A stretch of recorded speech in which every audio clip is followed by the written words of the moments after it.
So supreme court దాన్ని విచారించి ఆ ఆరోపణలు నిలబడవని ఆయన సిఫార్సు చేసింది. కాబట్టి జస్టిస్ ఎన్వి రమణ మీద లేఖను వీటిని మనం కలపలేము.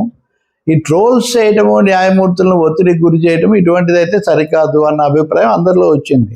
నిన్న ఆంధ్రప్రదేశ్ బార్ అసోసియేషన్ సమావేశమై ఈ పద్ధతి ఒక దుస్సాంప్రదాయం, ఇది ఇలా ట్రోల్స్ చేసే వాళ్ళను ముఖ్యమంత్రి చంద్రబాబు నాయుడు గారు నిరుత్సాహపరచాలి, అంటే రాష్ట్ర ముఖ్యమంత్రి కాబట్టి అనే అర్థంలో కూడా దాన్ని తీసుకోవచ్చు. వాళ్ళు అలా చెప్పారు.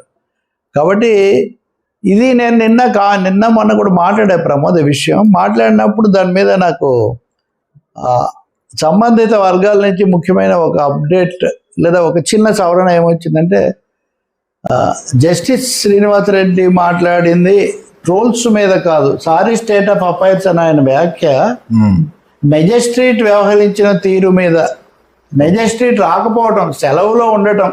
ఓకే ఓకే, అది కూడా సెలవులో ఉన్నారంటే దిస్ ఈజ్ సారీ స్టేట్, అంటే అందుబాటులో లేదు ఏం చేద్దాం, this is the sorry state అని ఆయన అన్నారు. ఓకే, అంతేగాని రాజకీయ కోణంలో ఆయన బెంచ్ మీద నుంచి ఆయన వ్యాఖ్యలు, ఆయన రాజకీయ కోణం కాదు. ఈ సమస్యలన్నీ లేవా అంటే ఉన్నాయి, ఇలాగే ఉంటాయి కదా న్యాయ వ్యవహారాలు, సున్నితంగా ఉంటాయి.